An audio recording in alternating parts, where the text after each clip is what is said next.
Oke, ini kita lanjut lagi pelajaran sejarahnya. Sejarah pembahasan kali ini tentang jihad perbudakan. Tentang jihad perbudakan ini, untuk mempersingkatnya, kita fokus ke yang yang di highlight itu warna kuning dan di garis bawah. Itu saja yang kita fokuskan. Jihad Safari, jihad perbudakan itu atau perbudakan jihad itu menjadi salah satu alat untuk pemaksaan Islam, salah satu alat pemaksaan Islam, sehingga agama Islam itu umatnya banyak.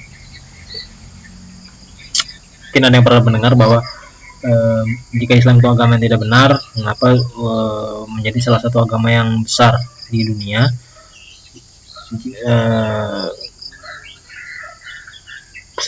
Argumen itu sering dilontarkan oleh orang-orang Islam untuk memperkuat bahwa Islam itu adalah agama yang benar. Tetapi jika kita runut balik ke dalam sejarahnya, agama Islam itu bisa menjadi besar karena pertama, agama Islam itu dipaksakan. Masuk Islam atau mati. Masuk Islam atau mati. Dan yang berikutnya itu juga melalui perbudakan. Budak-budak yang diambil atau yang didapatkan atau yang diperoleh oleh Islam itu melalui peperangan. Mereka berperang, membantai sebagian orang, sebagian sisanya itu mereka tawan, mereka jadikan budak. Yang budak-budak itu akhirnya nanti mereka Islamkan. Dan peraturannya juga sama, Islam atau mati. Tetap seperti itu. Nah, di sini semoga kursor saya kelihatan. Di sini ada beberapa bentuk perbudakan, diantaranya budak Kasim. Ini Enok kalau saya tidak salah baca.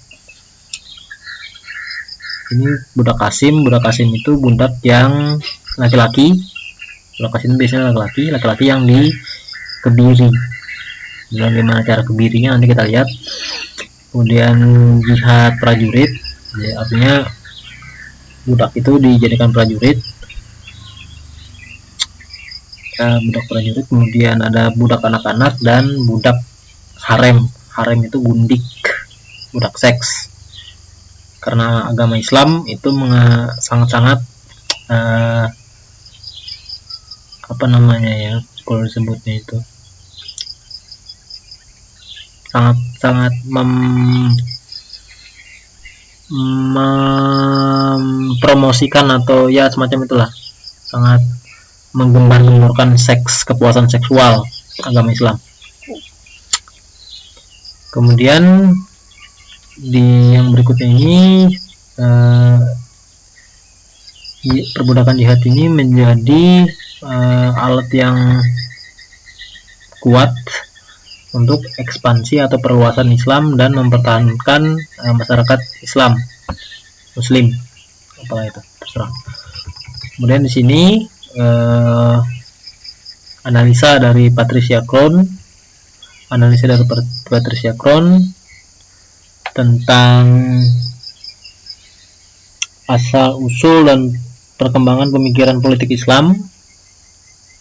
Dia mengaitkan antara penawanan massal, yaitu manusia-manusia yang mereka dapatkan dari hasil perang itu tadi yang saya bilang, dan perbudakan non-muslim selama jihad, memainkan peranan penting dalam pemaksaan Islam dalam modalitas utama Islamisasi. Kemudian dia mencatat budak laki-laki biasanya dibunuh atau tawanan laki-laki male captive. Tawanan laki-laki biasanya diperbudak atau dibunuh. Tetapi kalau orang itu people of the book, Jews or Christian, Yahudi atau Kristen, itu biasanya tidak dilindungi oleh hukum Islam sebelum atau sampai mereka menjadi dhimma, artinya masyarakat yang ditaklukkan, orang yang ditaklukkan di bawah hukum Islam, ditentukan. Kemudian diberikan pilihan antara Islam atau mati, artinya masuk Islam atau mati. Kemudian ada sebagian yang mereka itu mengucapkan syahadat, confession of faith, mengucapkan syahadat untuk menghindari dibantai, dieksekusi. Jadi mereka syahadatnya mereka itu hanya sekedarnya aja daripada mereka dibunuh, kurang lebih seperti itu.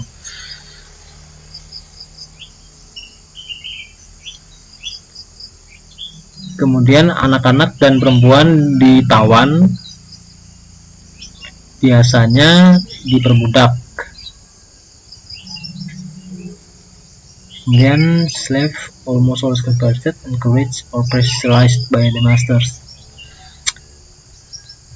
Budak biasanya berpindah agama, converted, didorong atau ditekan oleh majikannya, their masters. Then move to next. Force play a major role in their conversion. Pemaksaan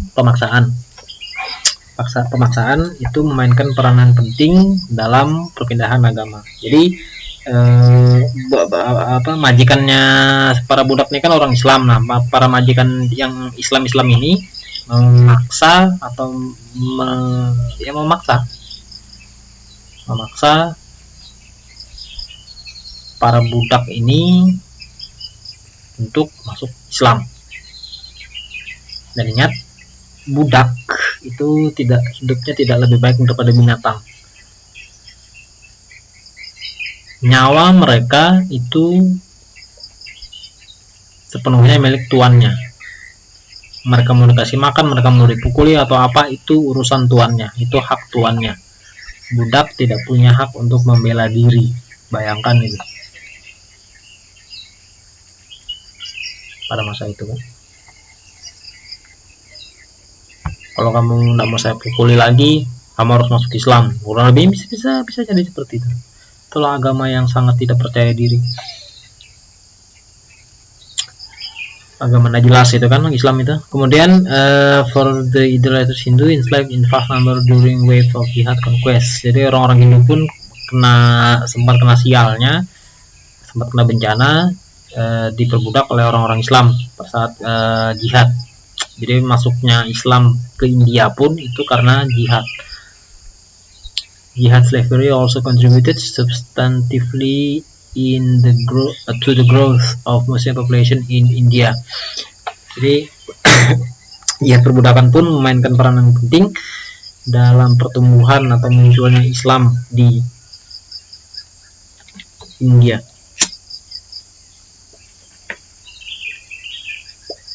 Kemudian catatan di bawahnya, catatan dari Lal ini, the Hindu who naturally resist Muslim occupation were considered to be rebels. Jadi orang-orang Hindu yang menolak pendudukan Islam atas tanah wilayah India itu dianggap sebagai pemberontak. Ya, nyata kalau sikap dari masyarakat India itu sangat kita pahami, sebagaimana Indonesia menolak pendudukan Belanda ataupun Jepang pada saat itu. Pada saat Indonesia menjadi wilayah koloni, wilayah jajahan, masyarakat Indonesia menolak, berontak gitu kan, itu kan wajar. Gitu juga dengan orang Hindu, mereka menolak atau berontak ketika wilayah mereka diduduki atau mereka dijajah oleh orang Islam. Wajar sekali. Hanya orang Islamnya yang pada gila, cuma ada otaknya. Kemudian mereka dianggap sebagai penyembah berhala, musyrik. Orang Hindu dianggap sebagai orang musyrik. Sampai hari ini orang Hindu itu dianggap musyrik, orang-orang Islam. Yang pertanyaan tanya aja. Kemudian people of the book, Christians berbeda dengan status people of the book. Jadi kalau people of the book, Christian dan Jews itu masih agak lumayan, tapi kalau orang Hindu itu nasibnya sangat buruk. Kemudian orang Hindu di India saat itu juga sama diberikan dua pilihan, Islam atau mati. Masuk Islam atau mati. Ini yang mempertegasnya lagi, ini yang saya kasih garis bawah ini. Sorry. Nah ini lebih mempertegas lagi yang Islam or death, pilihan yang diberikan kepada umat Hindu di India pada saat itu. Kemudian those who were killed in battle were dead and gone, but their dependents were made slaves. Jadi orang-orang Hindu yang kalah mati ketika mereka melakukan pemberontakan itu, perlawanan, para anggota keluarganya itu diperbudak oleh orang Islam. Kemudian mereka dijadikan Islam cepat atau lambat. They were made Musliman in course of time, if not immediately after captivity. Jadi mereka cepat atau lambat setelah mereka ditawan, mereka dijadikan Islam, diislamkan cepat atau lambat. Kemudian setiap sultan kalif juga sama aja sih, kurang lebih aja beda nama doang. Itu mempunyai misi untuk menanamkan atau meningkatkan populasi Islam di seluruh India. Kemudian pindah ke bawah sini, ini jihad slavery, important modality of Islamization. Perbudakan jihad menjadi modal penting dalam Islamisasi. Dan hal ini pembahasannya itu yang terjadi di Asia Kecil pada antara abad ke-18 abad ke-11 sampai abad ke-14. Antara abad ke-11 sampai abad ke-14 di Asia Kecil. Itu menjadi faktor penyebab menurunnya jumlah populasi Kristen. Ia terbudakan. Kemudian human booty, tawanan perang menjadi hal yang utama di antara seluruh barang jarahan. Kemudian orang-orang Islam memperbudak laki-laki, perempuan, dan anak-anak. Belum lagi berbicara tentang budak seks, harem tadi itu. Harem slaves, budak seks. Kemudian after characterizing the brutal method used to impose the death shearme, metode kejam, brutal digunakan untuk melaksanakan death shearme. Jadi death shearme itu salah satu bentuk upeti wajib yang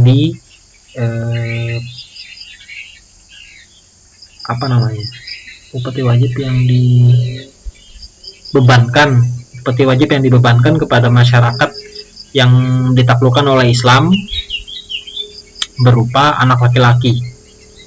Jadi anak laki-laki itu wajib diserahkan kepada orang-orang Islam untuk dijadikan prajurit dan kemudian diislamkan kemudian dijadikan prajurit atau dijadikan prajurit lalu diislamkan, gitu.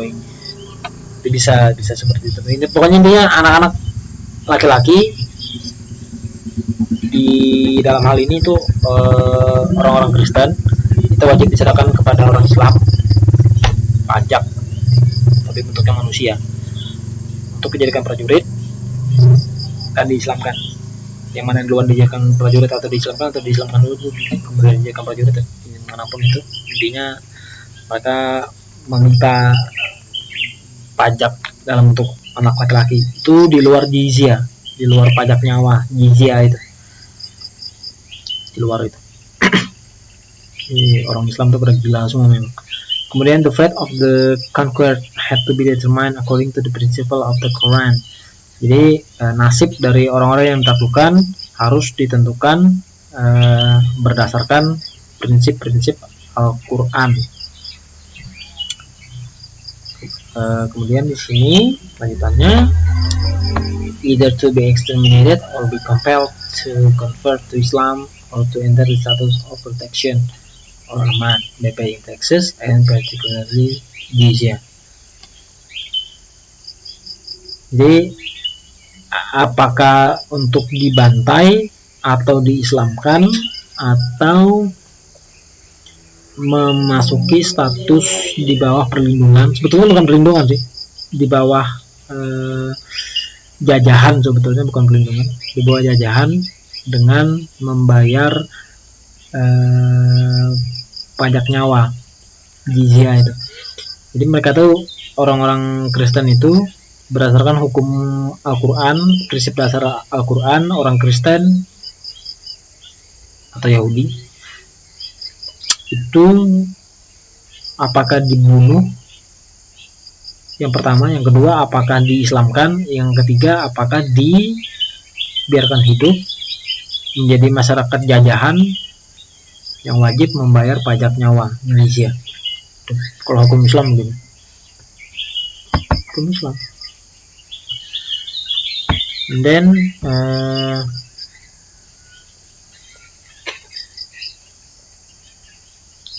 ini tentang perluasan perburuan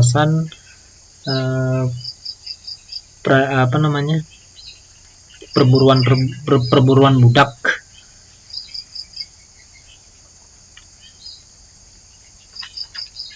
Tentang perbudakan.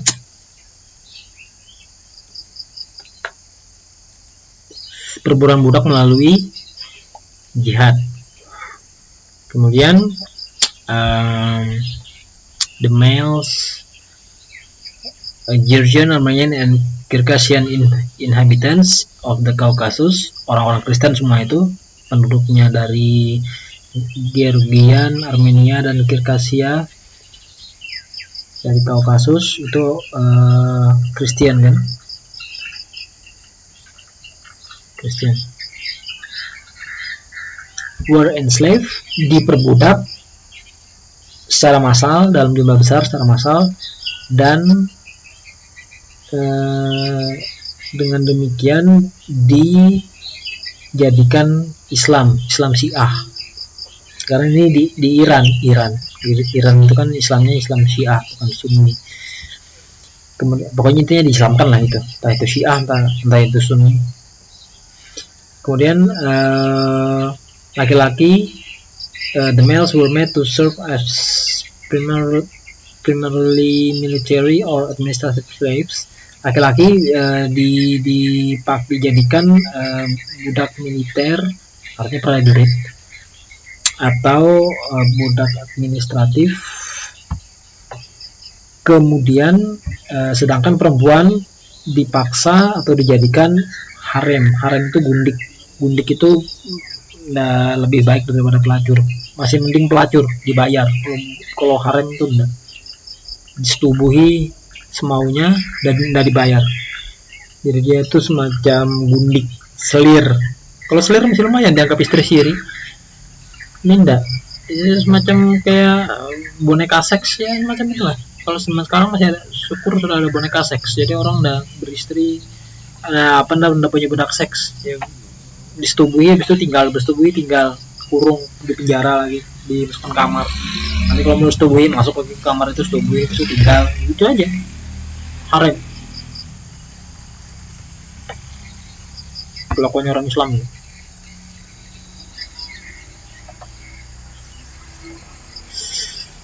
Not too long ago, several expeditions crossed Amudarya and the southern frontier into the steppes, ravaged the eastern region of Persia in order to procure slaves. Other campaigns were launched into the very heart of unexplored Africa, setting fire to the inhabited area and massacring the peaceful enemies populations that live there. Jadi mereka orang Islam ini, menurut catatan sejarahnya, masuk ke wilayah timur Persia, bukan masuk gitu aja bukan masuk dengan permisi, mereka ekspansi ke sana, kemudian untuk mendapatkan budak, untuk memperoleh budak. Jadi mereka nyerang, bantai, sebagian lainnya tangkapin, tawan jadi budak gitu.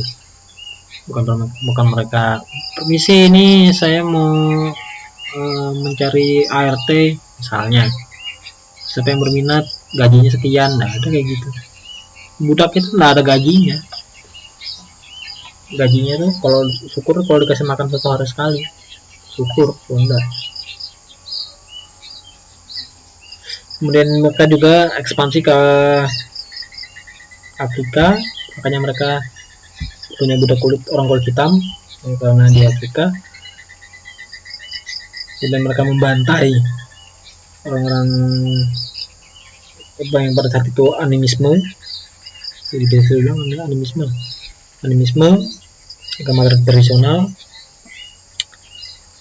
dibantai oleh orang-orang Islam. Kemudian Weirs characterized the term as Islamic traditional from the enslavement of such barbarous African animals. Ini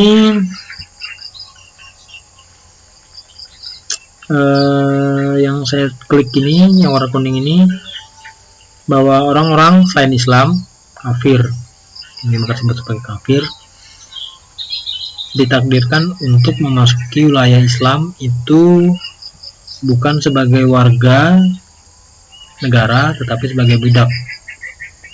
Dan kafir itu bukan hanya terhadap sebutan kepada animisme. Orang Kristen pun disebut kafir dalam Islam. Jadi lebih tepat disebut non muslim, bukan kafir gitu aja, non muslim gitu. Kafir itu non muslim.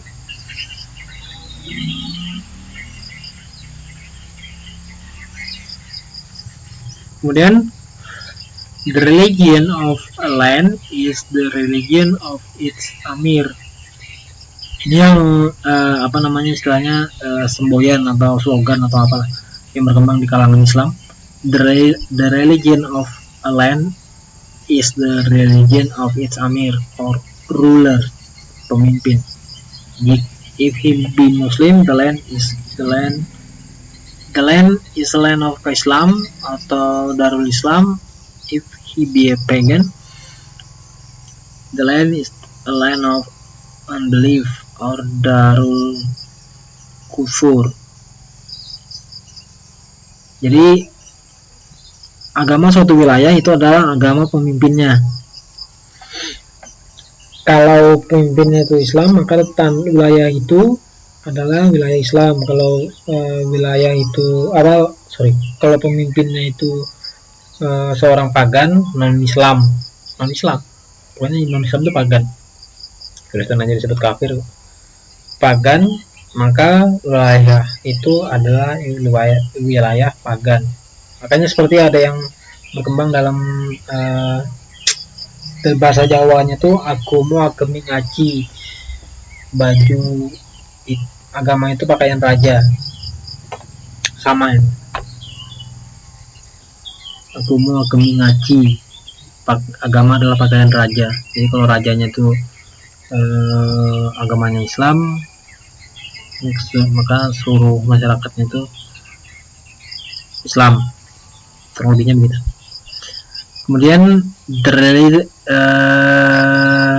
religion of a land is the religion of its majority. If it be Muslim, the land is land of Islam. If it be pagan, the land is a land of kufur, and its inhabitants can be reckoned within the categories of enslavement under Muslim law.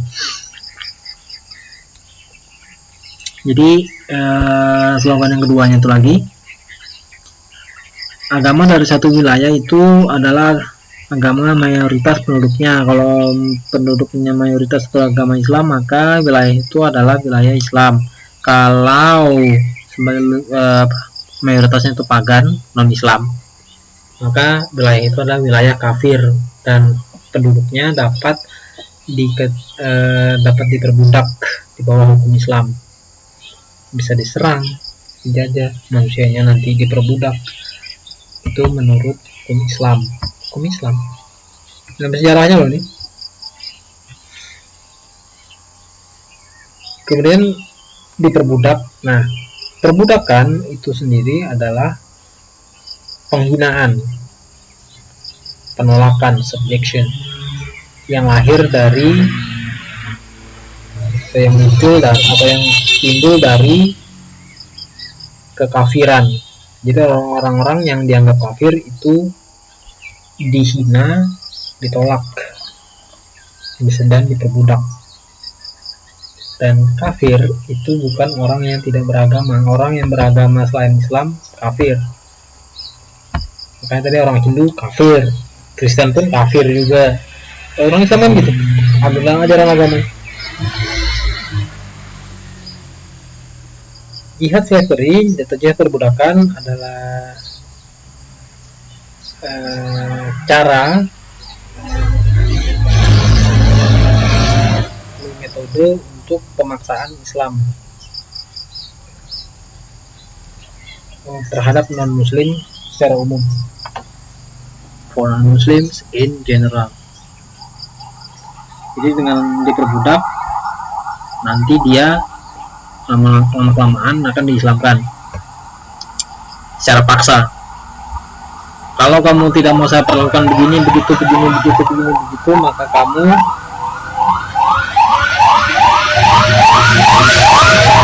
Islam. Kayaknya kebakaran.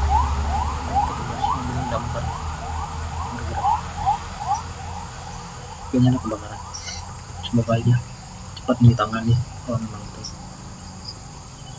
Nah itu. Jadi dalam Islam boleh memiliki harem atau budak seks, dan kemudian bisa memperbudak orang yang non muslim atau mereka sebut kafir, dan kafir itu pun sendiri adalah sebutan bagi orang selain Islam. Agama Hindu yang tadi kita baca di atas tadi, orang-orang Hindu itu mereka sebut kafir, padahal mereka sudah beragama tapi mereka sebut kafir. Ini kan?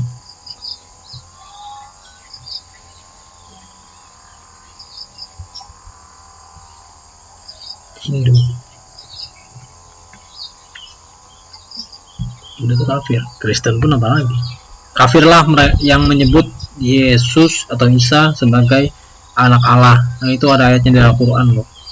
Kristen pun dibilang kafir. Itu. Dan kemudian kalau soal mempunyai budak seks yang hasil dari tawanan perang, itu sudah ada di dalam catatannya di dalam hadis. Silakan dicari sendiri, yang berdasarkan surah An-Nisa ayat 24. Saya ulangi, berdasarkan surah An-Nisa ayat 24. Kecuali orang yang dimiliki tangan kananmu, kecuali perempuan yang kamu miliki. Hasil tawanan perang. Kemudian lihat tafsirnya dari surah An-Nisa ayat 24. Lihat tafsirnya, bisa dilihat sendiri itu nanti. Makanya orang Islam bisa mempunyai budak seks. Yang menurut yang kita baca dalam catatan sejarah ini tadi, analisis sejarah ini tadi. Makanya orang Islam bisa punya budak seks, hasil dari mereka nyerang sana sini, akhirnya punya budak seks saudara tawanan perang. Kemudian ini tentang Enoch slave atau kasim, orang-orang kasim. Nah, orang-orang kasim itu tadi saya sudah sempat singgung sedikit, itu adalah orang yang dikebiri, orang yang dikebiri. Dan itu orang-orang kasim, orang-orang yang dikebiri ini, yang sebagai budak ini sangat diminati oleh komunitas Islam. Mengapa bisa seperti itu? Nah, kita lihat.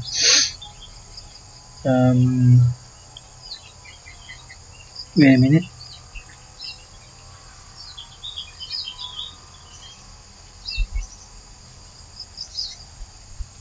Wait.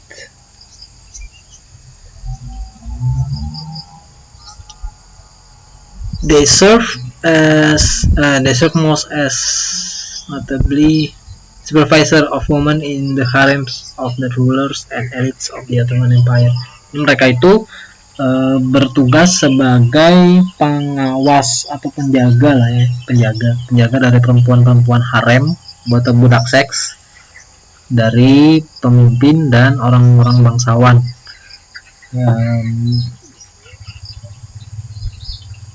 Orang-orang elit bangsawan lah ya, dari Kekaisaran Ottoman.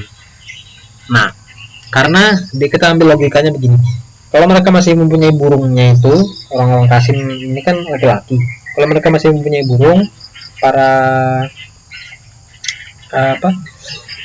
pemimpin Islam dan para bangsawan Islam ini khawatir kalau nanti para budak seks mereka itu disetubuhi oleh para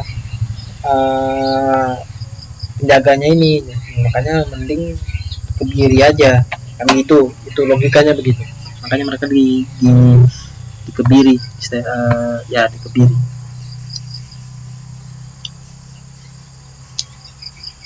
Dan Ottoman, kekaisaran Ottoman itu kekaisaran Utsmaniyah itu yang ada di Turki, Konstantinopel, yang mereka menjadikan gereja itu menjadi masjid Hagia Sophia itu.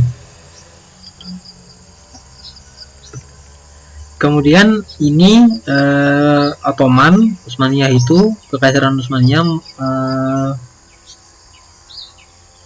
jumlah haremnya itu, jumlah budak seksnya itu berjumlah antara 400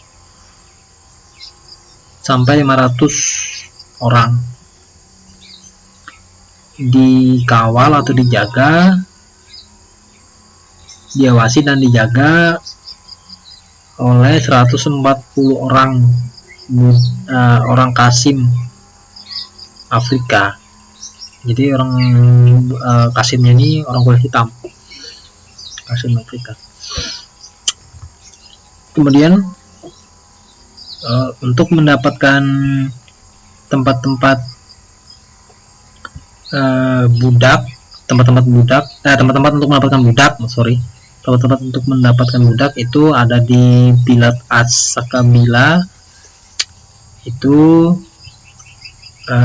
letaknya di Eropa Tengah dan Eropa Timur. Kemudian Bilad al-Atrak itu di Turki.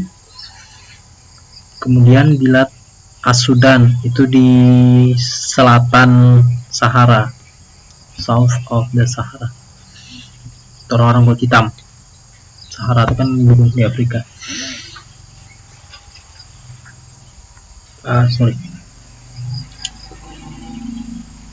Kemudian kita berbicara tentang bagaimana cara mereka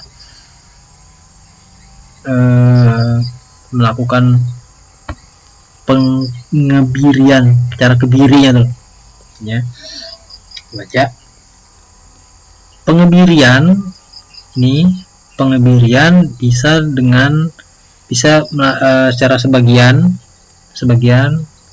itu mengangkat testis saja atau penis saja, bisa testisnya saja atau penisnya saja atau semuanya atau dua-duanya, penis dan testisnya gitu. Kemudian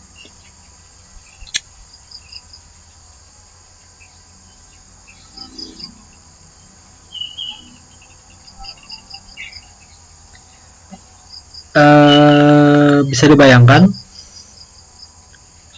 pada saat itu belum ada teknik kedokteran yang seperti saat ini, main asal potong,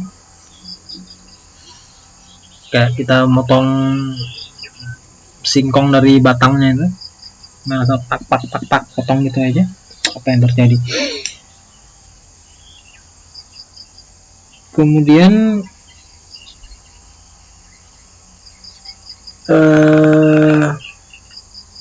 sebagian besar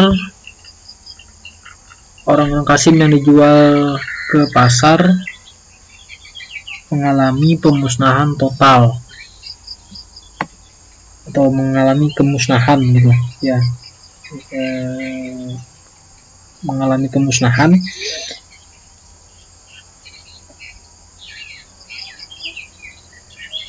Alasannya ini pendarahan yang luas, pendarahan karena tadi saya bilang pada saat itu belum ada teknik kedokteran yang seperti saat ini, jadi mereka main asal potong gitu aja, kayak motong singkong dari batangnya itu, sehingga terjadi pendarahan pada bagian itu yang ke diri itu. Pendarahan itu sulit dihentikan, akhirnya bisa menyebabkan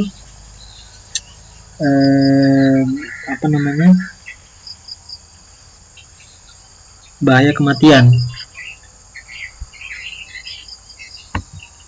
bisa mati saat itu juga.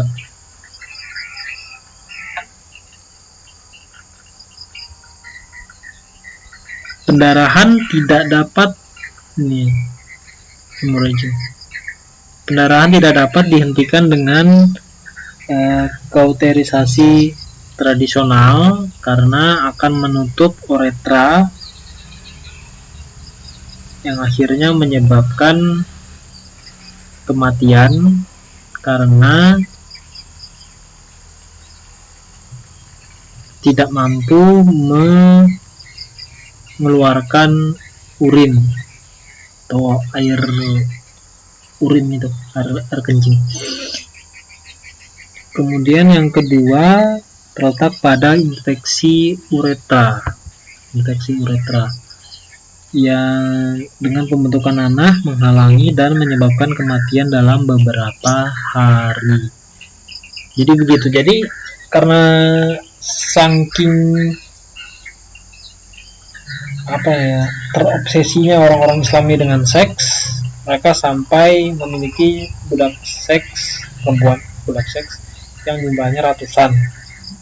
Tadi disebutkan sekitar 400 atau 500 sampai 500 orang, dan mempekerjakan budak seks, mempekerjakan pengawas penjaga budak seks mereka. Dan para pengawas ini karena mereka laki-laki, mereka perlu tenaganya supaya kuat, supaya bisa melindungi gitu kan. Tetapi para orang Islam, para amir, pemimpin dan para bangsawan Islam ini tidak khawatir. Mereka khawatir, takut para penjaga ini nantinya akan menyetubuhi budak seks mereka yang mereka punya itu. Akhirnya para penjaga ini dikebiri tanpa mempertimbangkan nyawa para penjaga ini, tanpa mempertimbangkan nyawa orang lain. Yang penting budak seksku tidak disetubuhi orang lain, serah kamu mau mati mau hidup kayak apa, burungmu gue buang. Nah kayak gitu. Sangat luar biasa karena nafsu seksnya mungkin bisa mirip ayam mungkin atau kayak apa, mirip binatang, sehingga mengorbankan nyawa orang lain. Oke, mungkin itu aja dulu nih videonya supaya agak singkat aja. Ini saya akhiri dulu, nanti kita sambung lagi pelajaran sejarah tentang Islam. Saya akhiri, selamat siang.